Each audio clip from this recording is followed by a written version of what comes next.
Gentili ospiti, buonasera. In qualità di Presidente della Fondazione Giancarlo Ligabue vi do il benvenuto al primo appuntamento dei dialoghi della Fondazione. Qualche tempo fa, precisamente il 25 gennaio di quest'anno, abbiamo celebrato la nascita della Fondazione Giancarlo Ligabue, o meglio, come l'avrebbe definita lui stesso, più che nascita, un'evoluzione del centro studi che portava il suo nome. Abbiamo appunto cambiato l'assetto in fondazione per dare una maggior chiarezza e razionalità alla struttura attuale. Le finalità della fondazione sono quelle di favorire lo svolgimento di attività culturali, lo svolgimento di ricerche in ambito scientifico, in ambito archeologico, paleontologico e antropologico, attraverso esposizioni, attraverso mostre, attraverso conferenze. Conferenze proprio come quella di quest'oggi, che appunto inaugura i nostri dialoghi, ovvero, come suggerisce Platone, la necessità umana di porsi delle domande e confrontarsi. Veniamo all'incontro di oggi, non voglio rubare altro tempo perché vedo la sala piena e mi fa molto piacere, vi ringrazio ancora di aver accettato il nostro invito. Modererà l'incontro Adriano Favaro, che è il responsabile editoriale di tutte le nostre pubblicazioni, e abbiamo qui il professor Mancuso, che io ringrazio davvero per aver accettato il nostro invito.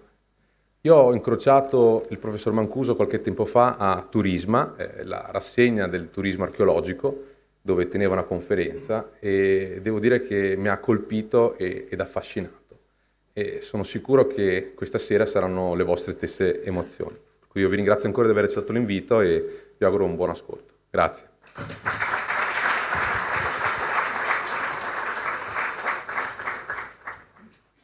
Una cosa non posso fare è introdurre Vito Mancuso, sarebbe sbagliato, prenderei del tempo che appartiene in questo momento solo a lui. Solo una piccola sintesi.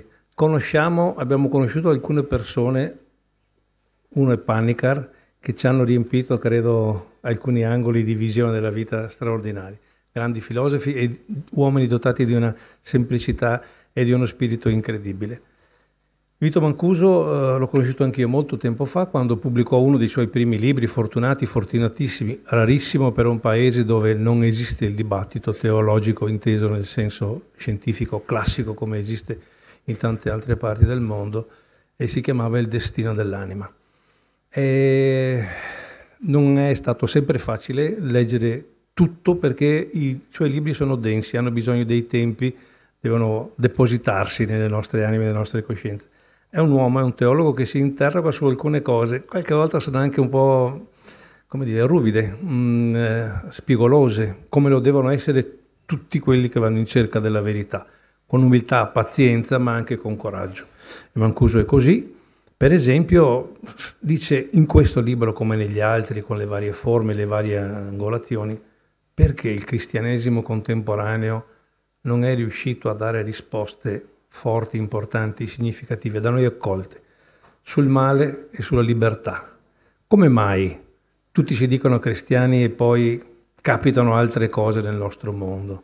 E poi alla fine, che è una domanda che tutti vorremmo fargli, perché l'abbiamo visto impegnato in tanti dibattiti, alcuni piuttosto singolarmente polemici, lui dice: se mi chiedete se credo in Dio, la risposta è sì, ma... E sul ma credo si possa cominciare a lasciare spazio a Vito Mancuso, che ringraziamo davvero. Mi dispiace per i molti in piedi, non so se il Nuovo Vecchio Testamento parlassero di premi speciali per quelli che assistono in piedi o meno, però se volete vi do anche la mia sedia, ma finiamo qua, grazie.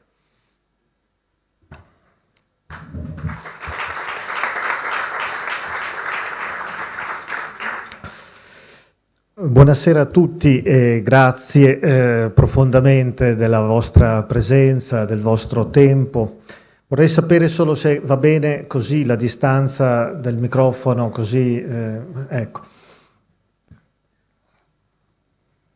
Io quando vedo tanta gente e sento lo sguardo di tanta gente posata su di me, sento sempre un po' di imbarazzo.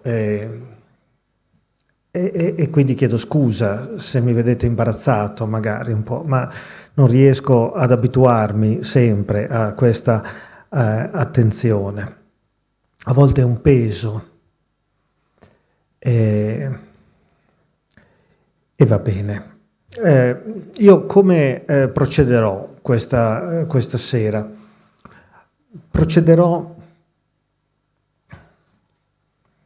anzitutto delineando la situazione nella quale ci troviamo a vivere, in maniera molto semplice, vedrete, delineando una frattura.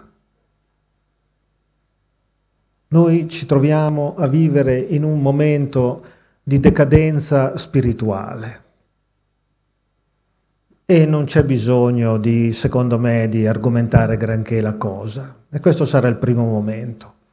Il secondo momento, quello più fondante di questa mia relazione, si strutturerà attorno a questa domanda: ma se la spiritualità decade, non è forse perché deve decadere?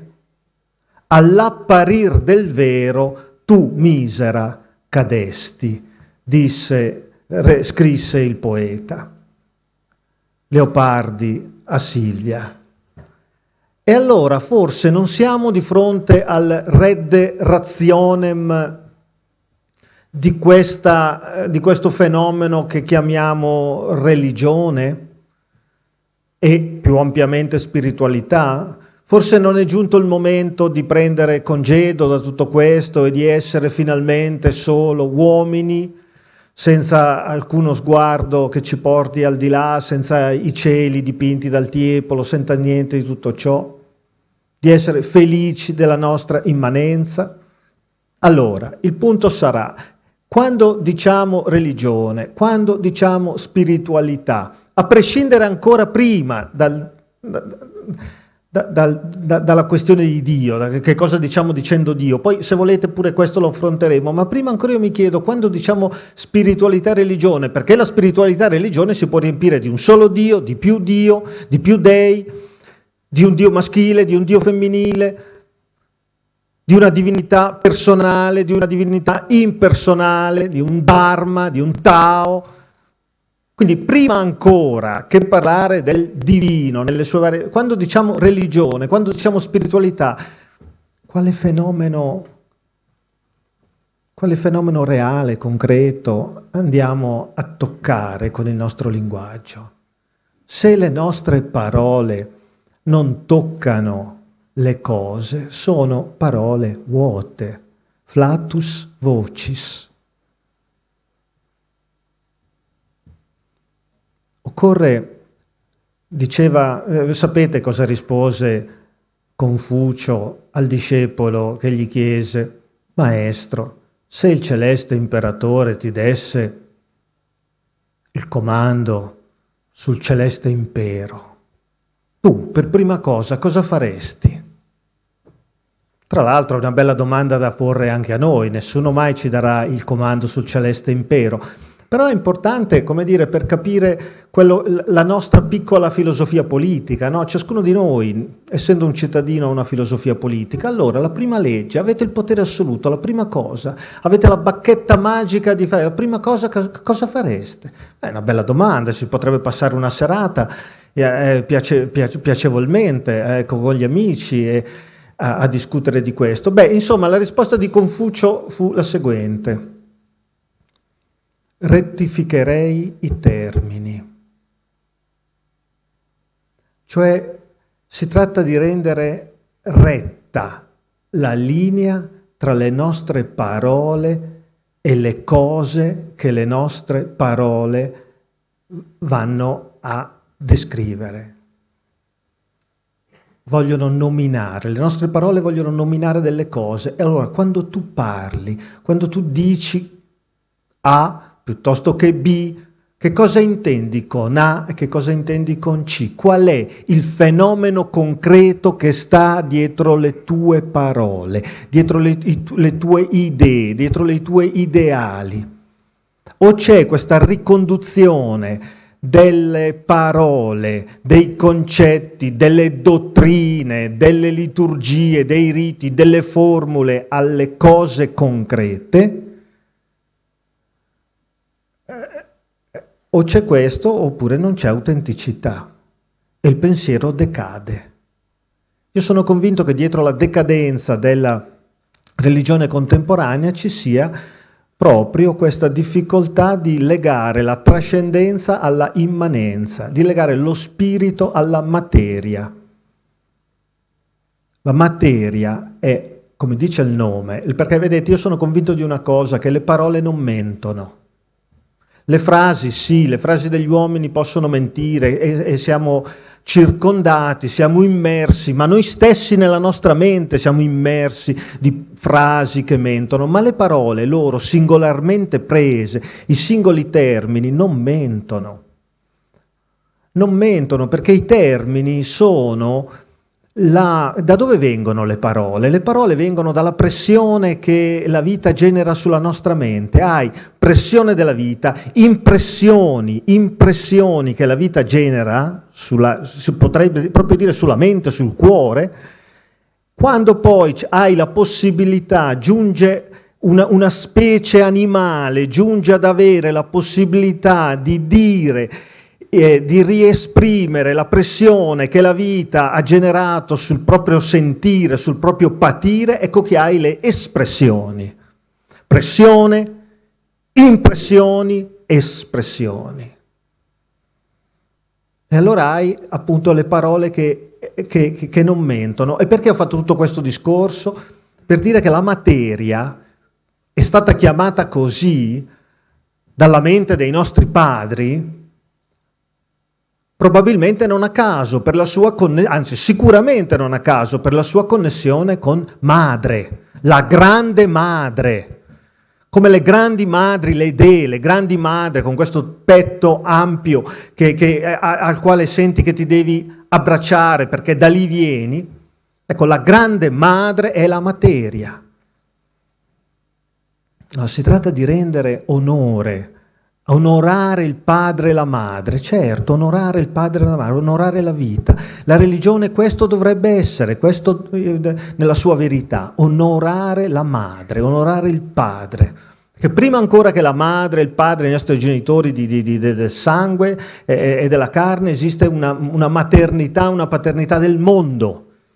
Noi siamo figli del mondo, figli della terra, figli delle stelle anche, e quindi si tratta di onorare il padre e la madre, è anzitutto un fatto speculativo. Se la religione tornerà ancora ad avere fascino sulle anime dei noi persi, post-moderni, contemporanei, occidentali, nichilisti, soddisfatti, disperati, e tutte queste cose che ci diciamo e che dipingiamo, dietro tanta arte contemporanea, dietro tanta musica contemporanea, ci sta esattamente questo senso di vuoto. Se la religione potrà tornare, sarà solo in quanto come una fiammella che sta morendo, ridarà forza a questa fiamma di onorare il padre e la madre, onorare la madre terra, onorare il padre cielo, con la nostra fisicità, con la nostra psichicità, con la nostra spiritualità, perché noi siamo corpo, siamo psiche e siamo spirito. Onora Dio con tutto te stesso, con tutta la tua anima, e certo, con il mio corpo anzitutto. Va bene, questo dico, il secondo momento sarà questo, il terzo momento, vediamo se ci sarà tempo di toccarlo, sarebbe una delineazione di quali dovrebbero essere i percorsi per l'evoluzione di Dio, perché Dio invece di involvere nelle nostre menti e nelle nostre anime possa veramente evolvere. Perché che Dio evolva in se stesso, non in se stesso, una cosa deve essere, noi non lo possiamo sapere, perché noi su Dio in sé non possiamo sapere nulla. La stessa parola Dio lo diceva Isaac Newton nei Principi matematici di filosofia naturale del 1687, anzi per la precisione nello Scholium generale, alla seconda edizione dei Principi matematici di filosofia naturale che Newton pubblicò nel 1713. Ebbene, in questo grande appendice che si trova al termine di questo capolavoro che sta alla base della rivoluzione scientifica moderna, Newton parla molto di Dio, perché tutti voi sapete che Isaac Newton, oltre ad essere un grande fisico, era un grande credente, era un grande esegeta, aveva un notevole interesse nei confronti della Bibbia, della spiritualità, una fede personale molto intensa. Va bene. All'interno di questo testo lui tenta di definire Dio e dice in una maniera molto semplice, Dio dice Deus est vox relativa, cioè torniamo al discorso di Confucio, rettificare i termini. Cosa dico quando dico Dio? È una voce relativa, dice Newton. Cosa significa che è una voce relativa? Un altro esempio di voce relativa? Re. Un re, per essere tale, ha bisogno di un territorio su cui regnare. Uno non può essere re a prescindere da un territorio, da un reame. Sei re di che cosa? Padre è un'altra voce relativa, perché si dice padre di chi? E così dice Dio è una voce relativa, cioè non è un nome proprio, come dire Marco, San Marco. Marco, siamo a Venezia, è venuto in mente Marco. No, è un termine relativo che dice relazione, tant'è che noi non dovremmo mai neanche dire Dio, dovremmo dire il Dio, il Dio di, e dice, esprime sempre una relazione, la relazione di dipendenza. Dire Dio e dire Signore è la medesima cosa. Allora, qual è il punto? Venendo alla questione, adesso comincio a prendere in mano i fogli che ho preparato, il punto qual è? Che se Dio esprime una relazione, è una relazione di tipo asimmetrico, una relazione all'insegna della dipendenza, perché uno sente di essere al cospetto di qualcosa di più grande, da dove è nata l'idea di Dio negli esseri umani? Dall'ignoranza? Qualcuno ragiona e argomenta così. Gli esseri umani erano ignoranti, non sapevano che i fulmini scaturiscono dai fenomeni fisici che oggi conosciamo, pensavano ci fosse Zeus ed ecco allora che non sapendo attribuivano. Va bene, c'è chi ritiene così, io non penso così. Io non penso che il divino sia nato dall'ignoranza degli uomini rispetto alla vita. Io penso che il divino sia nato dalla eccedenza della vita rispetto alla mente e al cuore dell'uomo, dalla grandezza, dal di più, dalla trascendenza della vita rispetto alla possibilità della mente e del cuore di contenerlo. Io penso che il divino si dia quando, è ancora adesso, quando un essere umano percepisce profondamente dentro di sé il sentimento di dipendenza. Sono al cospetto di qualcosa di più grande di me che, attenzione al passaggio importante, che mi contiene e a cui io appartengo. Non sono cioè al cospetto dell'impero, della cui grandezza farei a meno, perché così potrei essere un libero cittadino e non dovrei andare a servizio militare, eccetera, eccetera, pagare le tasse. No, non è semplicemente quel senso di dipendenza di fronte a qualcosa di più grande, è un senso di dipendenza di fronte a qualcosa di più grande che al contempo ti è familiare. Ti è familiare. Adesso io argomenterò in maniera più analitica queste cose che sto dicendo così, perché sto dicendo così un po' a braccio, adesso prenderò in mano un po' i fogli e argomenterò questi diversi momenti, perché è molto importante il secondo momento che ho detto di questa mia conferenza, cioè quali sono i fondamenti, ci sono i fondamenti dell'esperienza spirituale, parliamo di qualcosa di fondato, parliamo di qualcosa di strutturale, tocchiamo qualcosa di eterno, cioè qualcosa che è eterno tanto quanto può essere eterna la vita umana, cioè intendo dire tocchiamo qualcosa che è connaturato con il nostro esseri umani? Oppure tocchiamo qualcosa di primitivo, ma primitivo nel senso appunto di sorpassato dall'evoluzione dei tempi e quindi semplicemente destinato a finire. Ora, la verità vera è che noi oggi, quando parliamo del fenomeno religioso, tocchiamo entrambe le cose. Tocchiamo sia qualcosa di strutturale, su cui tenterò adesso di dire qualcosa in questi fogli, e tocchiamo sia qualcosa di superato. Perché la modalità mediante cui la religione tradizionale, la religione cattolica tradizionale, che per il 90%, forse anche di più, degli italiani, diciamo degli occidentali, è il veicolo mediante cui si dà l'esperienza spirituale, questa religione per molti aspetti parla di Dio in modo superato. Questa è la sottile dialettica che io tenterò di delineare. Allora, in parte io ho già detto qual è la condizione della mente contemporanea, qual è la condizione. Ho detto che siamo all'interno di una grande frattura. Qual è questa grande frattura? Molto semplice. È la frattura tra Homo sapiens e Homo religiosus.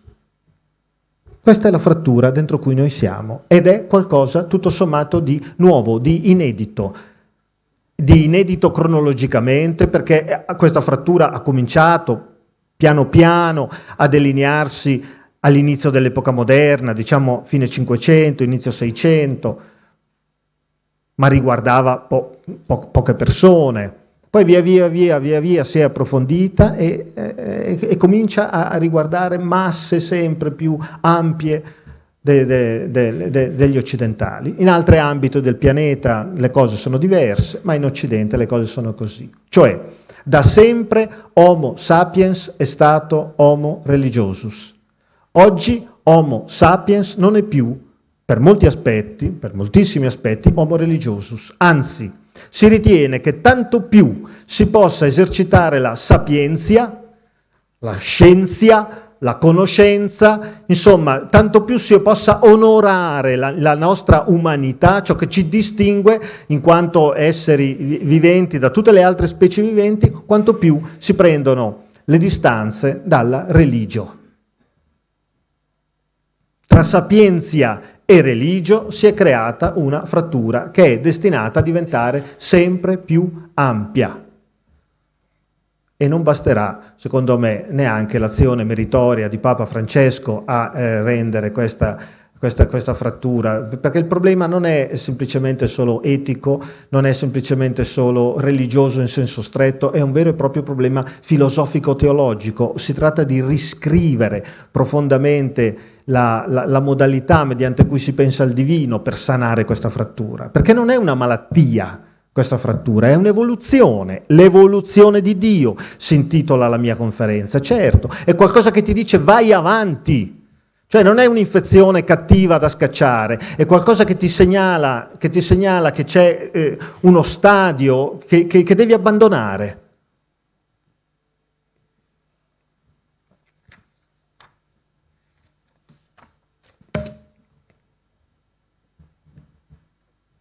Ora, naturalmente si tratta adesso di argomentare e dire ma veramente ci troviamo al cospetto di qualcosa di strutturale quando parliamo di spiritualità?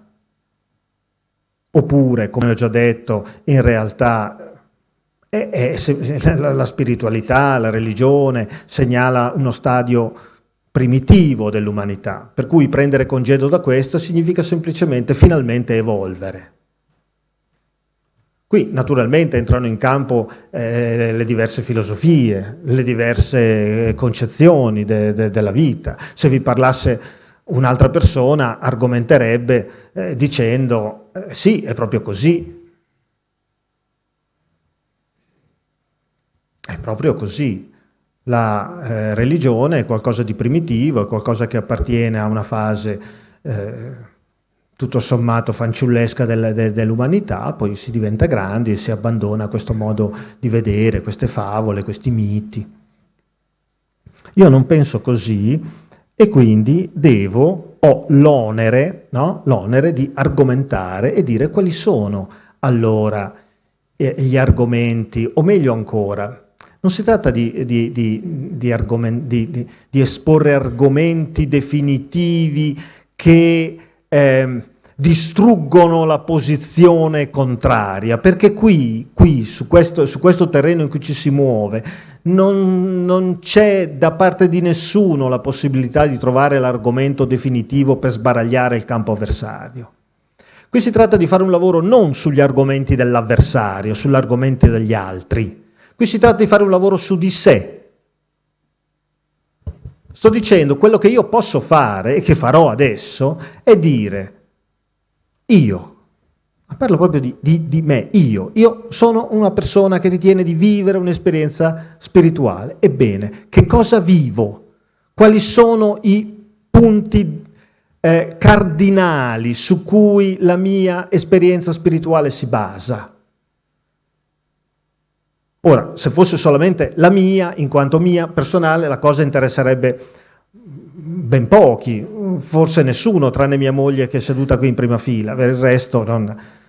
No, si tratta partendo da se stessi, di dire quali sono i punti cardine dell'esperienza spirituale degli esseri umani.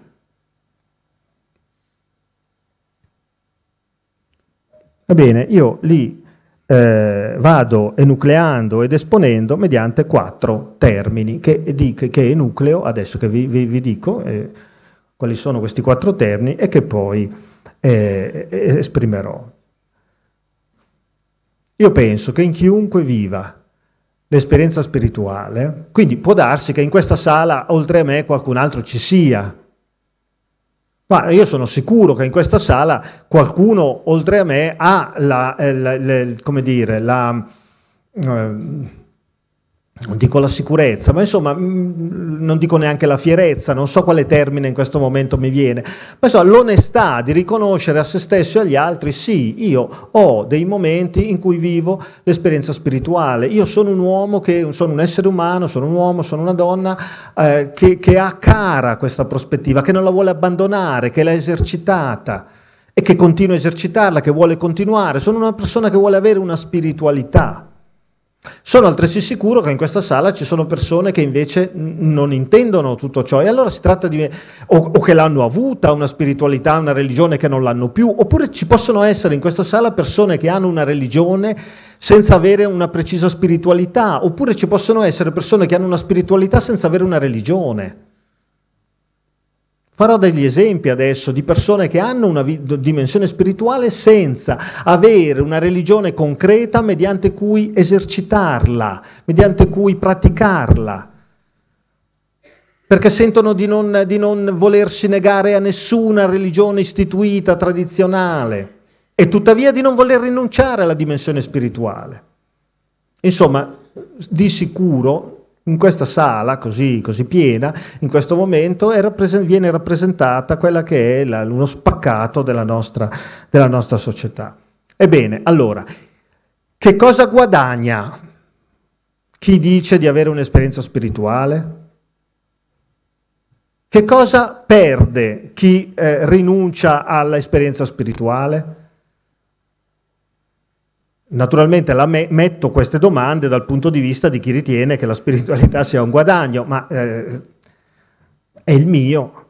Allora, io adesso presento i termini, i 4 grandi concetti. Primo, mistero. Secondo, interiorità. Terzo, legge cosmica. Quarto, salvezza. Questi sono, a mio avviso, i 4 termini che sono alla base dell'esperienza spirituale dell'umanità di tutti i tempi e di tutti i luoghi. Primo, termine mistero. Vedete, mistero è un termine abusato, soprattutto dal clero cattolico. Abusato perché viene usato anche al plurale, i misteri. E spesso quando ci si trova di fronte ad affermazioni dogmatiche di cui poi non si sa illustrare la ragione, ci si rifugia dicendo è un mistero della fede, è un mistero. Quindi il mistero diventa un refugium theologorum et episcoporum dietro al quale si fanno passare tante affermazioni. Bisogna quindi riscattare questo termine molto importante. E io lo faccio convocando qui, in questa sala, la voce di 3 testimoni della cultura e della scienza e dell'arte contemporanea, attraverso 3 citazioni molto profonde, a mio avviso, che io ho raccolto nel mio libro e che strutturano alcuni tra i passaggi decisivi di questo mio libro. La prima voce è quella di Vincent van Gogh. Van Gogh scrive al fratello Theo il 21 dicembre 1881. Per me quel Dio degli uomini di chiesa è morto e sepolto. Ma sono forse ateo per questo? Gli uomini di chiesa mi considerano tale. Ma io amo. E come potrei provare amore se non vivessi e se altri non vivessero? E nella vita c'è qualcosa di misterioso. Che venga chiamato Dio o natura umana o altro è cosa che non riesco a definire chiaramente, anche se mi rendo conto che è viva e reale e che è Dio o un suo equivalente. Fine della citazione. Van Gogh qui ci dice 2 cose. Primo, che ha preso una chiara distanza dalla religione cristiana, dalla religione degli uomini di chiesa. Secondo, che per questo non si sente assolutamente ateo, anzi si sente profondamente connesso con qualcosa di vivo e di misterioso nella vita, qualcosa di vivo e di misterioso che si presenta a lui con profondità nella sua anima quando e perché ama. Che un pezzo di materia giunga a provare quel sentimento assolutamente, qual è l'aggettivo che possiamo mettere accanto al sostantivo amore? Cioè, assolutamente improbabile dal punto di vista appunto della materia, assolutamente improbabile questa pulsazione straordinaria, questa vibrazione straordinaria che è l'amore. Ecco, questo è il mistero a cui Van Gogh si riferisce.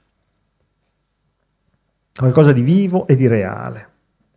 Secondo personaggio che convoco qui, secondo testimone a testimoniare riguardo al termine mistero, è Albert Einstein, che nel 1934 scrive questo testo, un testo che si può trovare in tutte le edicole delle stazioni, e non solo delle stazioni, a 3,90 €, ho visto che lo vendono, Come io vedo il mondo.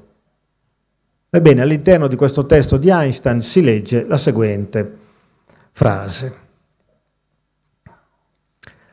La cosa più lontana dalla nostra esperienza è ciò che è misterioso. È l'emozione fondamentale accanto alla culla della vera arte e della vera scienza. Chi non lo conosce non è più in grado di meravigliarsi e non prova più stupore, è come morto, una candela spenta da un soffio. Fu l'esperienza del mistero, seppure mista alla paura, che generò la religione. Sapere dell'esistenza di qualcosa che non possiamo penetrare, sapere della manifestazione della ragione più profonda e della più radiosa bellezza, accessibili alla nostra ragione solo nelle loro forme più elementari, questo sapere e questa emozione costituiscono la vera attitudine religiosa. In questo senso, e solo in questo, sono un uomo profondamente religioso.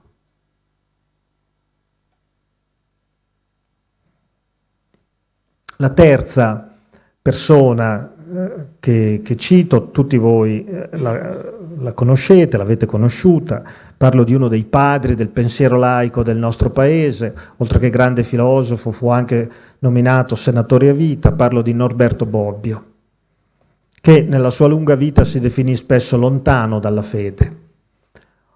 Ora Bobbio morì a Torino il 9 gennaio del 2004. Qualche tempo prima aveva consegnato alla stampa una lettera con l'incarico di pubblicarla all'indomani della sua morte, una lettera che oggi è nota come Ultime Volontà. Ebbene, in questa lettera pubblicata sulla Stampa di Torino il 10 gennaio 2004 si leggono le seguenti parole, che vengono dopo una serie di indicazioni sul funerale, che non voleva in chiesa. Mi sono allontanato da tempo dalla religione dei padri, non ci voglio certo ritornare nell'ultimo giorno. E dà indicazioni su che cosa deve esserci scritto sulla sua tomba, solamente il suo nome, cognome, il padre e la madre, fine. Beh, lì non ci si presenta, come dire, con le ultime parole, quelle definitive che noi potremmo veramente scolpire sulla pietra, sulla nostra pietra tombale, ci si presenta al cospetto del mondo, dicendo io sono stato questo. In questa lettera, oggi peraltro lo potete trovare nel Meridiano che Mondadori ha dedicato a Bobbio e immagino in tante altre fonti, in questa lettera ci sono queste due righe. Non mi considero né ateo né agnostico. Come uomo di ragione, non di fede, so di essere immerso nel mistero, che la ragione non riesce a penetrare fino in fondo e le varie religioni interpretano in vari modi. È la ragione, dice Norberto Bobbio, che ci fa sentire di essere immersi nel mistero. La ragione, immersi, sommersi a volte dal mistero. Vedete, non è detto che tutte le persone, che tutti gli esseri umani sentano queste cose, anzi ci sono esseri umani che sentono di fronte alla parola mistero un senso di fastidio. Non ci sono misteri, non c'è mistero, questa è una parola inadeguata, dicono. Semmai si deve parlare di enigmi, cioè di qualcosa che ancora la ragione non è riuscita a penetrare, ma dateci il tempo di lavorare, fate lavorare la ragione umana, la ragione scientifica e vedrete che tutto questo senso di mistero, tutta questa dimensione verrà meno. Arriveremo fino in fondo, non ci sono misteri, ci sono enigmi. In realtà la differenza tra enigma e mistero è notevole. L'enigma è qualcosa che sfida la mente, non a caso avete la settimana enigmistica. È qualcosa che non capisci al momento, però ti armi con una penna, ti metti lì, ci ragioni, ti risolvo, ti faccio vedere, questo rebus io giungerò a capo perché sono più forte. Il senso del mistero è tutt'altra cosa, non riguarda l'intelligenza che si sente sfidata e vuole vincere. Si esce dal senso della Wille zur Macht, dalla volontà di potenza. Il senso del mistero è un senso che non riguarda solo l'intelligenza, riguarda il cuore, riguarda l'integrità della vita. Non è qualcosa che si vuole conquistare, semmai è qualcosa da cui ci si vuole far conquistare. È un senso di pulizia.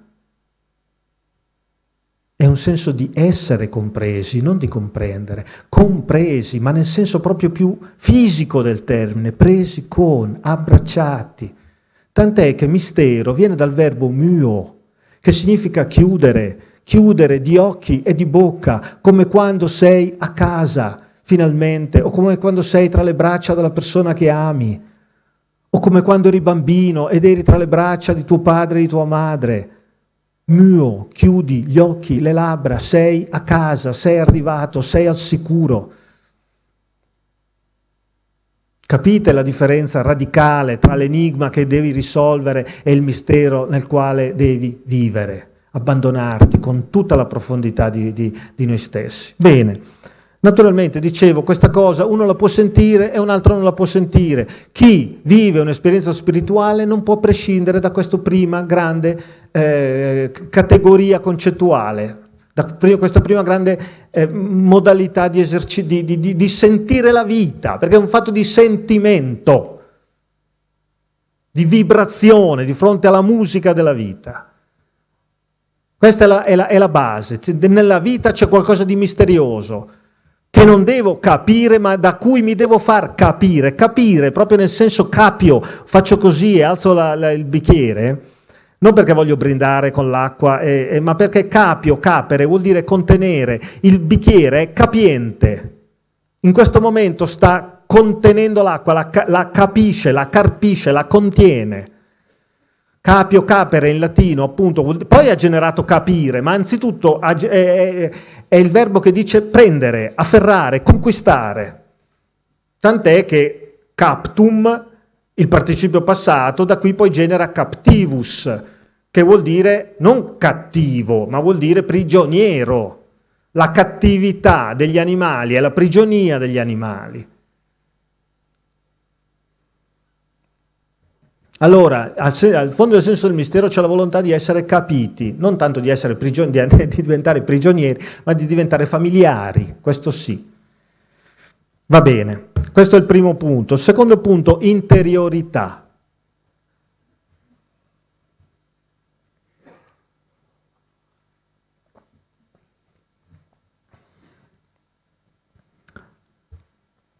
Per illustrare questo secondo punto, io vi citerò, ho imparato a memoria questa frase, e non solo questa, anche altre, di un testo taoista tradotto da poco in italiano che si chiama Neie,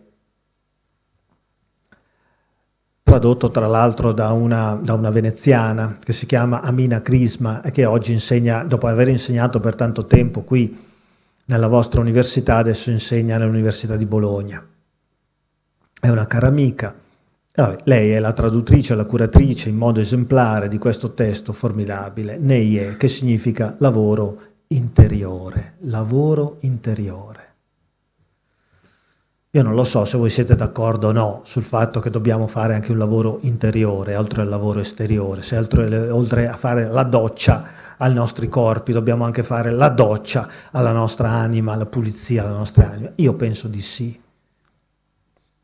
Ebbene, perché parto da un testo cinese? Perché vedete, per me è molto consolante sapere che questa dimensione spirituale di cui vi sto parlando appartiene all'umanità di tutti i tempi e di tutti i luoghi. Ci sono teologi cristiani, miei colleghi, i quali, parentesi, spesso non mi considerano un loro collega, chiusa parentesi, i quali ritengono che il cristianesimo è qualcosa di unicum, qualcosa di diverso, di speciale. Tutte le altre religioni sono sentieri che gli uomini inventano da sé, scavano da sé per salire e capire qualcosa del divino. Lo capiscono, sì, anche qualcosa appunto, ma invece no, il cristianesimo è qualcosa di speciale perché è Dio stesso che si rivela e quindi è diverso, è necessariamente diverso, singolare. Il mio professore di cristologia, teologia sistematica, insisteva così tanto sulla singolarità del cristianesimo e di Cristo, qualcosa di unico, ephapax si dice nel greco del Nuovo Testamento. Questa modalità di pensare, di vedere il cristianesimo ha paura, tutto sommato, delle analogie, delle identità con le altre tradizioni spirituali, perché vede proprio minacciata la propria specificità.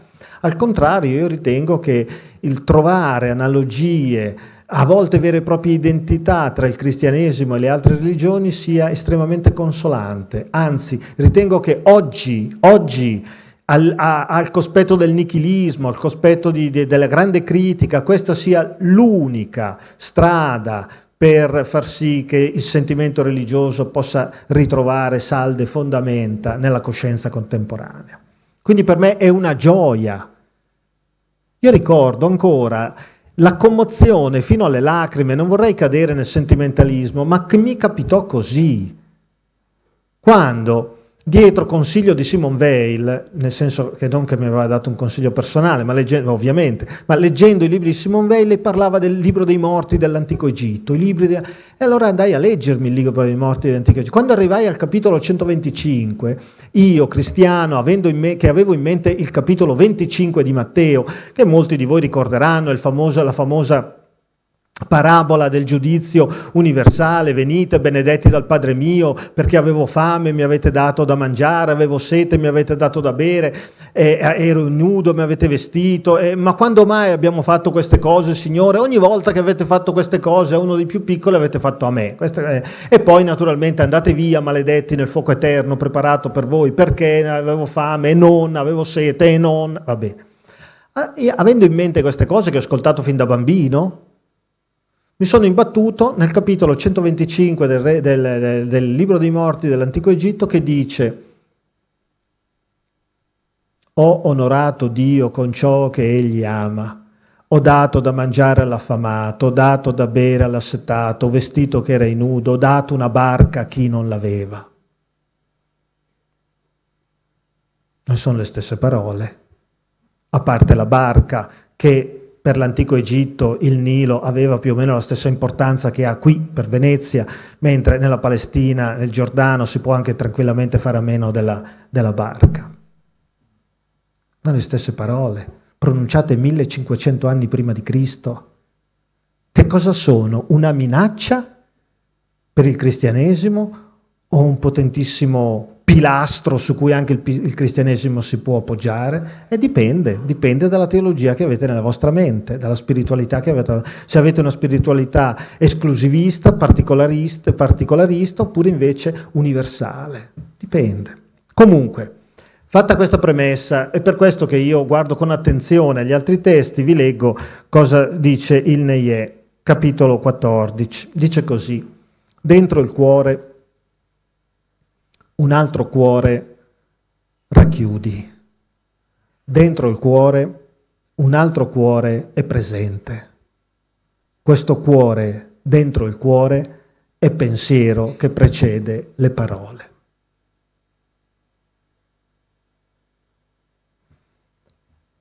Dall'altra parte del mondo,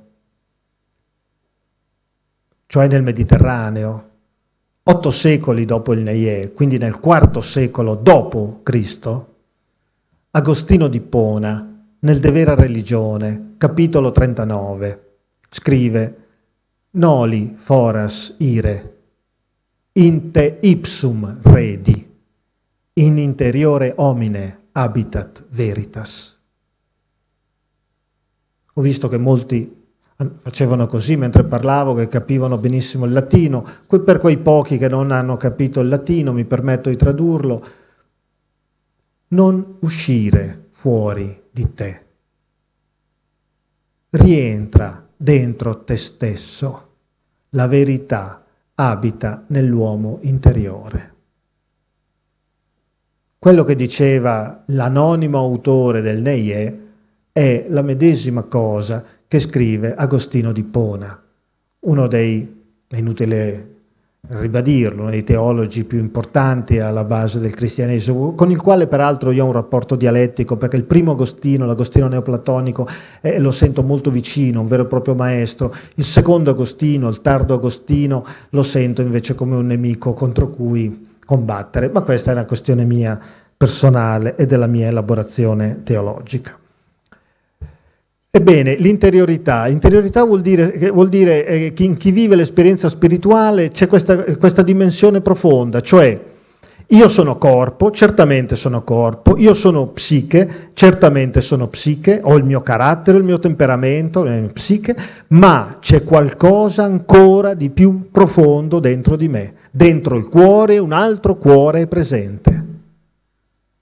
E la verità profonda di me stesso senza disprezzare la materia mater che è all'origine del corpo, sia chiaro, senza disprezzare la psiche che è all'origine del mio carattere, del mio temperamento, della mia voce, del modo con cui mi muovo, del mio essere, no? Senza disprezzare tutto questo, anzi passando, approfondendo, vivificando tutto questo, ma giungo alla verità più profonda di me, che è, al di là del mio corpo che invecchia, al di là della mia psiche con tutte le cose, c'è una profondità dove abita la mia verità, in cui io consisto, è la mia luce. Il mio corpo potrà invecchiare, la mia psiche potrà degenerare, la mia luce profonda, questa cosa è probabilmente quel tesoro che i ladri non possono rubare, e la tignola non può divorare, la ruggine non può corrodere, di cui parlava pure il Vangelo. Terzo momento molto importante lo chiamo cosmo, sentimento cosmico, perché vedete, finora, se chi tra di voi c'è qualcuno, diciamo così, che è stato credente, che magari adesso non lo è più, o che invece da sempre è stato non credente, e mi ha ascoltato finora, uno dice, beh sì, ma guarda che queste cose che ha detto Mancuso, tutto sommato le ho anch'io, mistero, anch'io sento che sono al cospetto di un mistero, che la vita è un mistero, anch'io lo sento, e che bisogno ho di porre il divino, e sento anche del cuore dentro il cuore, sento anche che sono, come dire, stratificato. Non tutti i non credenti pensano così, ma ci possono essere dei non credenti che tranquillamente accettano queste due. Ecco, secondo me nel terzo momento di cui adesso vi parlo, cosmo, qui si gioca invece la specificità della spiritualità credente, teista, deista, panenteista, panteista, della spiritualità che ammette il divino, ecco, mettiamola così, della spiritualità che ammette il divino, il quale poi si può declinare in varie forme, che adesso non abbiamo neanche tempo di, in parte ho tentato di farlo nel mio libro, ma adesso qui si può fare quello che si può in una relazione che ha un tempo limitato. Allora il terzo momento, in cosa consiste? Consiste nel fatto che quando tu attingi questo cuore dentro il cuore,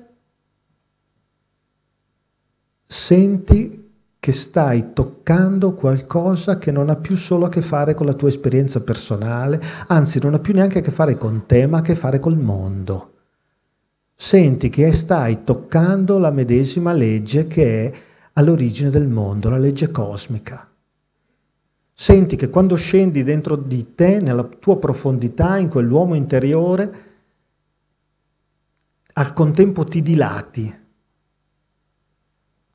E questa cosa che tocchi, la verità profonda di te, è la verità profonda degli altri, di ogni altro essere umano, di ogni altro essere vivente, è la verità che muove il sole e le altre stelle, che ha fatto il sole e le altre stelle.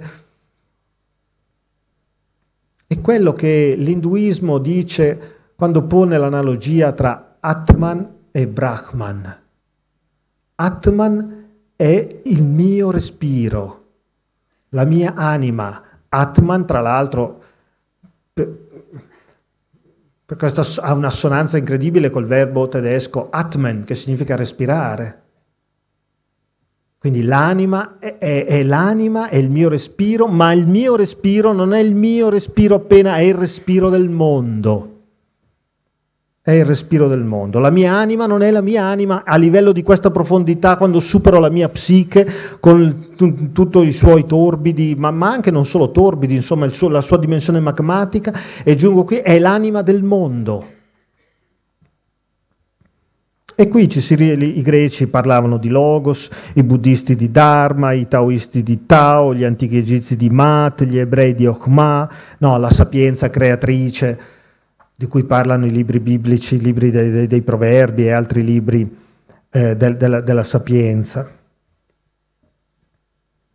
Questo è il terzo momento, e questo terzo momento è proprio il momento della religio. Religio cosa significa? Chiarire i termini, Confucio. Religio, cosa significa il termine religio, religionis?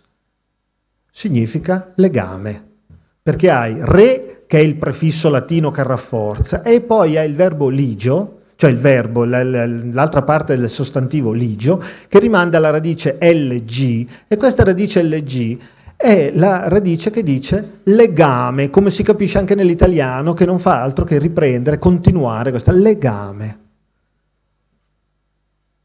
Lego, leggere, è la stessa radice. Lex legis, legio legionis, oppure in greco logos, oppure in greco logismos. Cosa vuol dire logismos? Vuol dire calcolo. E perché calcolo? Perché il calcolo mette insieme, lega tra di loro i numeri, le cifre. E logos che cosa significa? Significa parola, significa frase, significa discorso. La parola mette insieme i suoni. La frase mette insieme le parole, il discorso mette insieme le frasi. Religio.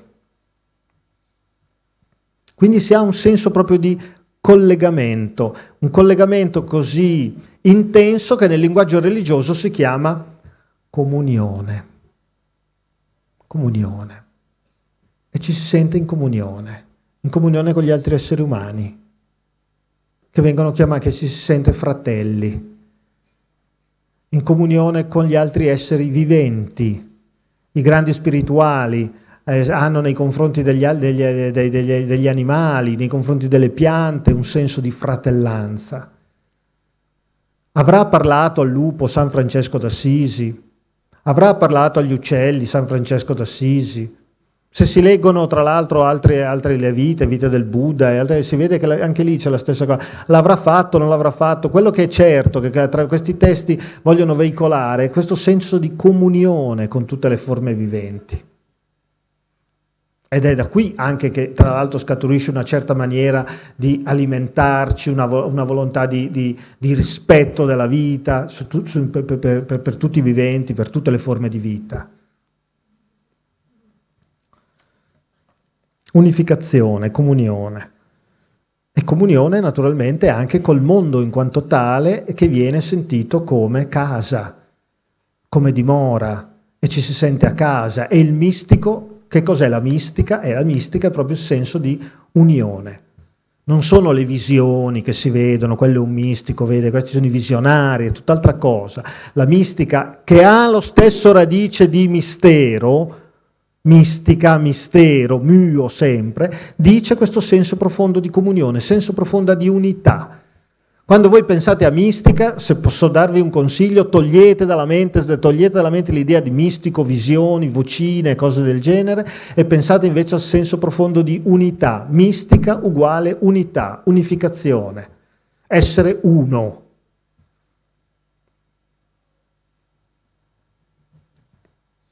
Il quarto momento in cui vive, che struttura l'esperienza spirituale degli esseri umani di tutti i tempi, di tutti i luoghi, è la salvezza. Salvezza da intendersi non nel senso giuridico, un bollino sul lascia passare, no? Adesso arrivi, ci sono le porte, mette il timbro col visto, col passaporto, posso passare ed entro nel... non è questo ovviamente. Il senso della salvezza è il senso di, come ho già detto prima, di sentirsi a casa, di sentirsi arrivati, qualunque cosa poi di me possa avvenire. I veri spirituali giungono ad avere anche un senso di distacco dalla propria sorte, non ci si vuole neanche salvare, non è importante quello che avviene di me, è più importante il mondo, sono più importanti gli altri, è più importante... E questo dice esattamente il distacco profondo dall'egoicità, dall'egoismo, e il senso profondo di comunione con tutte le cose. Altre cose si potrebbero dire sulla salvezza, ma mi fermo qui. Allora, questa mia conferenza si intitola L'evoluzione di Dio. Qual è il punto decisivo? E questo è il terzo momento su cui passo. Primo momento di cui ho parlato, religio come distaccata da sapienza. Homo sapiens che si rifiuta di essere homo religiosus. Questo è il primo passo che ho fatto. Il secondo passo che ho compiuto è stato quello di delineare in che cosa consiste il momento della religio religionis. È qualche cosa che ha una sua, come dire, concretezza? Si possono delineare i momenti strutturali? Sì, ho tentato di farlo mediante questi 4 termini di cui vi ho parlato. Mistero, interiorità, cosmo, salvezza. qualcuno l'ha fatto più approfonditamente, vedi mistero, qualcuno solo di corsa, come salvezza, ma insomma, questi sono i 4 momenti cardini dell'esperienza spirituale. Terzo momento di cui adesso vi parlo, ma sarò breve perché è già quasi un'ora che parlo e quindi non andrò molto avanti, metà della relazione non la faccio, semmai la riprendiamo nelle domande, vediamo se... No, perché non si può poi stancare molto l'uditorio, poi a un certo punto bisogna...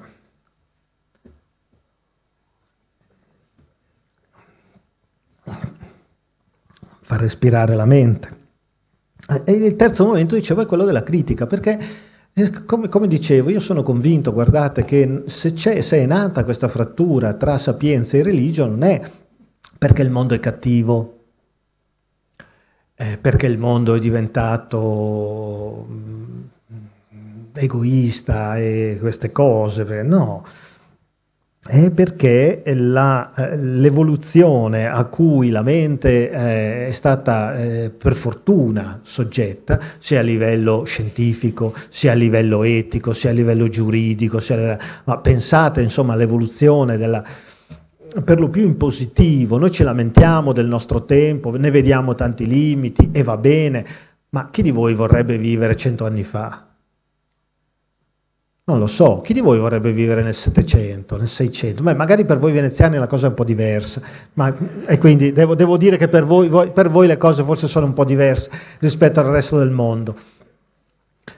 Ma per quanto attiene al resto del mondo, insomma, i diritti umani, la possibilità di conoscenza, la possibilità di competenza, di decisioni, di viaggiare, il senso di giustizia, la tutela dei diritti, la sanità, l'igiene, l'allungamento della vita umana, insomma, certo ci troviamo all'interno di un processo evolutivo che ha anche momenti di oscurità, certo che sì, ma io ritengo che in tutto questo l'evoluzione dell'umanità sia qualcosa di positivo, tutto evolve ciò che vive. Volete una definizione della morte? Equilibrio termico, è una definizione che si ritrova nel libro di Schrödinger, Che cos'è la vita? La edizione di un premio Nobel della fisica, Schrödinger, equilibrio termico. E lì non c'è più evoluzione, c'è stasi. Tutto ciò che vive invece è in disequilibrio. E quindi evolve, o involve, va su, va giù. Ma questa è, come dire, la grammatica e la sintassi della vita. Il punto qual è? Il punto che la religione che ritiene invece di non dover evolvere, perché tutto è già stato fissato, perché tutto è dottrina certa, perché tutto è dogmatica, la religione ha perso non un treno, non 2 treni, li ha persi tanti. L'umanità è andata avanti e oggi semplicemente ai nostri bambini, ai nostri ragazzi, non si riesce più a trasmettere non tanto la religione in sé, che è semplicemente il veicolo, quanto il contenuto preziosissimo dell'esperienza spirituale di cui ho parlato prima. Perché questo è in gioco, secondo me, la riconnessione profonda tra sapienza e religio. Perché io ritengo che uno dei momenti decisivi della sapienza, dell'essere sapiens, consiste esattamente nel momento della religione, nel momento dello scavo interiore, del lavoro interiore, nel momento dell'unità con gli altri. Cioè, noi abbiamo un bisogno enorme di queste cose. E allora si tratta di capire che la religione anch'essa deve evolvere. Perché se non evolve muore. E sta morendo. Le nostre chiese bellissime sono dei musei, non sono più dei luoghi di culto. Per chi ha la fortuna di avere chiese belle come le avete voi. Per chi ha le chiese, diciamo, ordinarie che nessuno visita, non sono neanche dei musei. Sono edifici che occupano uno spazio che una ragione dice si potrebbe utilizzare meglio in altro modo. Ma non è vero, tra l'altro, perché uno dei modi con cui si devono utilizzare gli edifici è proprio quello di tornare a esercitare il movimento della religione, dell'unità degli uomini tra di loro. Qual è il grande problema? Ma il grande problema è che il centro è proprio Dio. Il grande problema è Dio, ma non tanto se esista o non esista, perché dice sì, Dio esiste, le prove dell'esistenza di Dio, non è questo il punto. Perché come ho detto, Dio è una voce relativa che dice signoria, che dice il sentimento profondo di trovarsi al cospetto di qualcosa di più grande di te, al quale senti di appartenere. Ma scusate, chi può dire che non esiste qualcosa di più grande di noi al quale sentiamo di appartenere? È del tutto evidente che il divino esiste. Il punto semmai è la modalità mediante cui questa grandezza, che è al contempo calore, perché non è una grandezza che ti schiaccia, ma è una grandezza che ti dà calore ed energia, il punto mediante cui questa grandezza calorifera, stavo dicendo, ma non si dice, questa grandezza energetica, insomma, alla quale senti di appartenere, viene pensata e rappresentata, e questo è il punto. E noi purtroppo siamo al cospetto di una immagine di Dio che è insufficiente al riguardo, rispetto all'evoluzione etica e spirituale dell'umanità. Ed è tutto il lavoro del mio libro, Dio e il suo destino, su cui io ho scritto pagine e pagine, che qui mi posso semplicemente limitare a Dio a dire quali sono i grandi limiti. Ma i grandi limiti sono questi. Primo, particolarismo. Il Dio biblico è un Dio che non è universale, che ha il grande limite di non essere universale, di non essere uguale per tutti gli uomini di tutti i tempi, per avere dei favoriti, serie A e serie B, eletti prima categoria, seconda categoria, e non è così. Secondo, non adempimento delle promesse. Se voi leggete la Bibbia, vedete che il mondo sembra governato benissimo, tutto è sotto controllo, c'è un Dio potente che governa ogni cosa. Guardate il mondo, è uguale al mondo biblico? No, per moltissimi aspetti. Sì, ci possono essere delle pagine, naturalmente, adesso procedo molto, che invece pure ripresentano lo stato confusionale dentro cui ci si muove. Ma la gran parte delle pagine bibliche mostra una signoria assoluta su ogni evento del tempo e dello spazio, cosa che non è dato vedere a noi.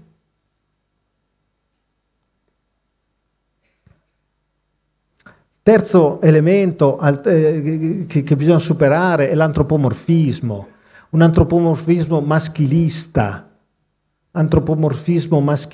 perché se io vi dicessi chiudete gli occhi e pensate Dio, provate a creare, a farvi sorgere un'immagine di Dio, io sono sicuro, sicuro come si può essere sicuro, come dire, scommetto poi che nella gran parte di voi l'immagine che emerge è il Dio della Cappella Sistina, perché è l'immaginario del Dio occidentale, cioè un uomo di 65-70 anni, molto forte, la barba bianca, i baffi bianchi, gli occhi scuri, imperiosi, corpolatura massiccia, muscolosa, uno di quei tipi che non scherza, l'uomo che non deve chiedere mai. Quando ero ragazzo c'era uno spot pubblicitario che diceva così, cioè uno di quelli che tu vedi magari non ti è tanto simpatico, ma capisci che è meglio essere amico che nemico. E questa è l'immagine che viene veicolata. Poi ci pensa, come dire, la Madonna ad ammorbidire le cose, ci pensa il figlio, ma il Dio Padre che viene veicolato, il Dio, insomma, più o meno è così. Dio maschio. Quante cose che potrei dire di lettere che ricevo, di persone che mi scrivono. Va bene, ma poi semmai dopo. Ma il quarto momento, la quarta insufficienza, è che è la più grave, è la violenza. Questa è la cosa inaccettabile. È un Dio violento. Un Dio capace di collera, di ira, di vendetta, in una parola sola capace di male. Sentite, Deuteronomio 32-39. Sono io che do la morte e faccio vivere, io percuoto e io guarisco e nessuno può liberare dalla mia mano. Isaia 45,7. Io formo la luce e creo le tenebre, faccio il bene e creo il male. Io, il Signore, compio tutto questo.